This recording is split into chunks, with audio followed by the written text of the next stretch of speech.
നമസ്കാരം, എൻ്റെ പേര് വേണുഗോപാൽ. ഞാൻ മണ്ണാർക്കാട് താലൂക്ക് തച്ചനാട്ടുകര പഞ്ചായത്തിലെ ഒരു ക്ഷീരകർഷകനാണ്. ഞാൻ ഇന്ന് നിങ്ങൾക്ക് ഈ വീഡിയോയിൽ പറയാൻ പോകുന്നത് തീറ്റപ്പുൽ കൃഷിയെക്കുറിച്ചിട്ടാണ്. ഇപ്പോൾ ഓരോ വർഷം കഴിയുന്തോറും നെൽകൃഷി കുറഞ്ഞു പോവുകയാണ്. അപ്പോൾ നമ്മൾക്ക് വൈക്കോൽ കിട്ടുന്നത് വളരെ ബുദ്ധിമുട്ടാണ്. ഇപ്പോൾ ഇവിടേക്ക് വൈക്കോൽ കൊണ്ടുവരുന്നതിന് ഒരുപാട് ദൂര സ്ഥലങ്ങളിൽ നിന്നാണ്. വൈക്കോലിന് വിലയും കൂടുതലാണ്. പക്ഷേ പശുവിനെ നമ്മൾക്കത് കൊടുത്തിട്ട് കാര്യമായിട്ടുള്ള ബെനിഫിറ്റ്സ് ഒന്നുമില്ല. പശുവിൻ്റെ വയറ് നിറയാന്ന് മാത്രമേ ഉള്ളൂ. നമ്മുടെ പുല്ല് വളർത്തുകയാണെങ്കിൽ പശുവിന് വേണ്ടിയുള്ള എല്ലാ പോഷകങ്ങളും ഈ പുല്ലിലുണ്ട്. പശു എപ്പോഴും നല്ല ആരോഗ്യത്തോടെ ഇരിക്കും. തീറ്റപ്പുല്ല് കൊടുത്തു കഴിഞ്ഞാൽ നമ്മൾക്ക് കാലിത്തീറ്റയുടെ അളവും കുറയ്ക്കാൻ സാധിക്കും. നമ്മൾ പശു വളർത്തൽ തുടങ്ങാൻ ആഗ്രഹിക്കുന്നെങ്കിൽ നമ്മളൊരു 5 പശുവിനെ വെച്ച് തുടങ്ങുകയാണെങ്കിൽ ഒരു ഏക്കർ സ്ഥലത്തെങ്കിലും നമ്മൾ പുല്ല് വെച്ച് പിടിപ്പിക്കണം. അതും നല്ല ജലസേചന സൗകര്യമുള്ള സ്ഥലത്ത് വേണം നമ്മൾ പുൽകൃഷി ചെയ്യാൻ വേണ്ടിയിട്ട്.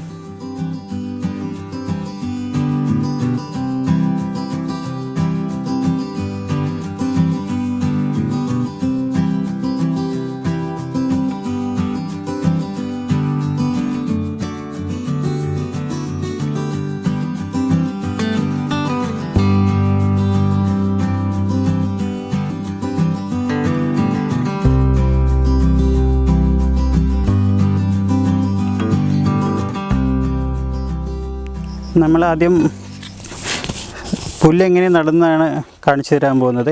ആദ്യമായിട്ട് നിലം ഒരുക്കണം. നിലം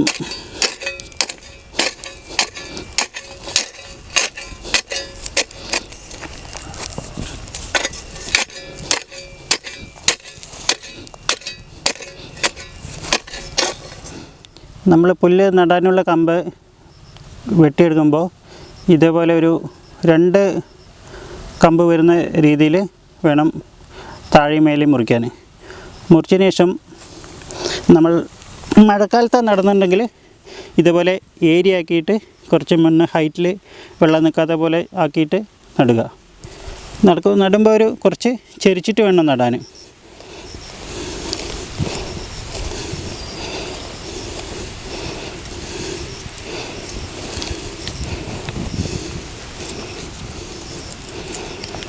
ഇതേപോലെ ഒരെണ്ണം നട്ടിട്ട് ഒരു 1 അടി 1.5 അടി ഗ്യാപ്പിൽ അടുത്തത് നടുക. ഇത് നന്നായിട്ട് പൊട്ടിച്ചനച്ചിട്ട് ഇത്രയും റൗണ്ടിൽ വരും. അതുകൊണ്ടാണ് കുറച്ച് ദൂരെ നടാൻ പറയുന്നത്. നമ്മൾ ഇത് നടുന്ന സമയത്ത് നമ്മൾ വളപ്പൊടിയോ വളപ്രയോഗമോ ഒന്നും ചെയ്യേണ്ട ആവശ്യമില്ല. ഇത് ഒരു 10 ദിവസം കഴിഞ്ഞാൽ മുളച്ചിട്ട് കുറച്ച് പൊന്തി വരുമ്പോൾ ചാണകപ്പൊടി പിന്നെ ശകലം യൂറിയ ഇട്ടിട്ട് പൊട്ടെടുത്തിട്ട് നമ്മൾ മണ്ണിട്ട് കൊടുക്കുക. അല്ലെങ്കിൽ നമ്മൾ കോഴിക്കാട്ട ഇട്ടാലും മതി. നമ്മുടെ സാധാ ബ്രോയിലർ കോഴിയുടെ പൊടി കോഴിക്കാട്ട ഇട്ട് കൊടുത്താൽ മതി.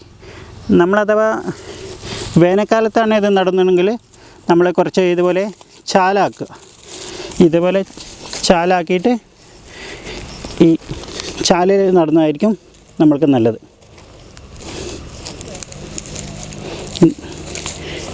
പിന്നെ വെള്ളം നനയ്ക്കാനും എല്ലാത്തിനും നമ്മൾക്ക് ഈസിയാണ്. നമ്മൾ ഈ കമ്പ് ചെരിച്ച് നടുന്നത് മഴക്കാലത്തായി നമ്മൾ സ്ട്രൈറ്റായിട്ട് നട്ട് കഴിഞ്ഞാൽ അതിൽ വെള്ളം ഇറങ്ങിയിട്ട് അത് അളിഞ്ഞു പോകാനുള്ള ചാൻസ് ഉണ്ട്. അതുകൊണ്ടാണ് നമ്മൾ ചെരിച്ച് നടുന്നത്. നമ്മൾ പുല്ല് വെട്ടുന്ന സമയത്ത് ഏറ്റവും നിലം ചേർത്ത് വെട്ടണം. ഏറ്റവും നന്നായിട്ട് താഴെ ചുവടെ വെട്ടണം.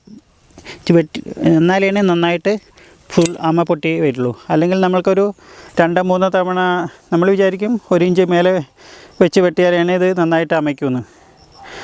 അങ്ങനെ വെച്ച് കഴിഞ്ഞാൽ 2-3 വെട്ടുമ്പോഴേക്ക് പിന്നെ പുല്ല് നമ്മൾക്ക് കിട്ടാതെയാവും. അതുകൊണ്ട് ഏറ്റവും നിലം ചേർത്ത് വെട്ടണം.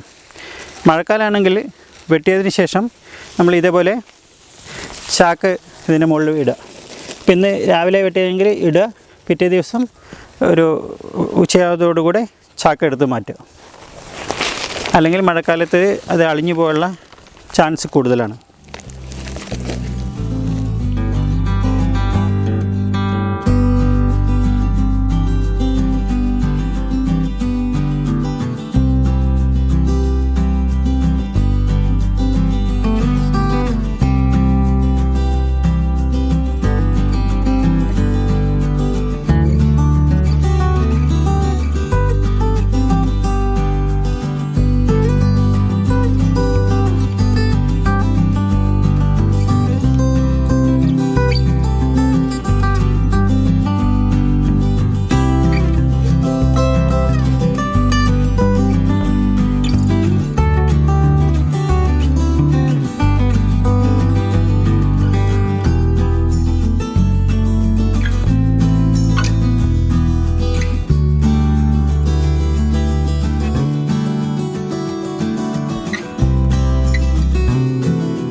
ഇപ്പോൾ ക്ഷീരകർഷകരുടെ മെയിൻ പ്രശ്നം ഉൽപ്പാദന ചെലവ് കൂടുതലാണ്.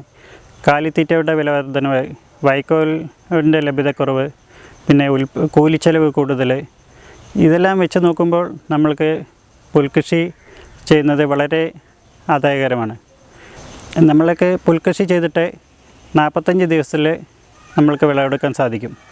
നമ്മൾ ഒരു 5 പശു വളർത്തുന്ന കർഷകൻ 1 ഏക്കർ പുല്ല് ചെയ്യുകയാണെങ്കിൽ ഒരു സൈഡ് കട്ട് ചെയ്തിട്ട് നമ്മൾ മറ്റേ സൈഡ് എത്തുമ്പോഴേക്ക് നമ്മൾക്ക് ഫസ്റ്റ് സൈഡ് കട്ട് ചെയ്യണം. പുല്ല് വെച്ചിട്ട് ഒരു 15 ദിവസം കഴിയുമ്പോൾ കുറച്ച് വളപ്പൊടിയോ കോഴിക്കാട്ടം, യൂറിയ എന്നിവ ചേർത്ത് മണ്ണിട്ട് കൊടുക്കുക. ഇപ്പോൾ ഞാൻ ഏകദേശം ഒരു 5 ഏക്കറയോളം പുൽകൃഷി ചെയ്യുന്നുണ്ട്. എൻ്റെ ആവശ്യം കഴിഞ്ഞിട്ട് ആവശ്യക്കാർക്ക് ഇതിൻ്റെ കമ്പും പുല്ലും ഞാൻ കൊടുക്കുന്നുണ്ട്. പുല്ലിൽ പല വിഭാഗത്തിൽപ്പെട്ട പുല്ലിനങ്ങളുണ്ട്. CO3, CO4, CO5, super Napier. ഇപ്പോൾ ഞാൻ കൂടുതലായിട്ട് കൃഷി ചെയ്യുന്നത് CO3 ആണ്.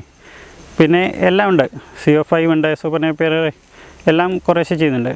പക്ഷേ കൂടുതലായിട്ടും ചെയ്യുന്നത് CO3 ആണ്.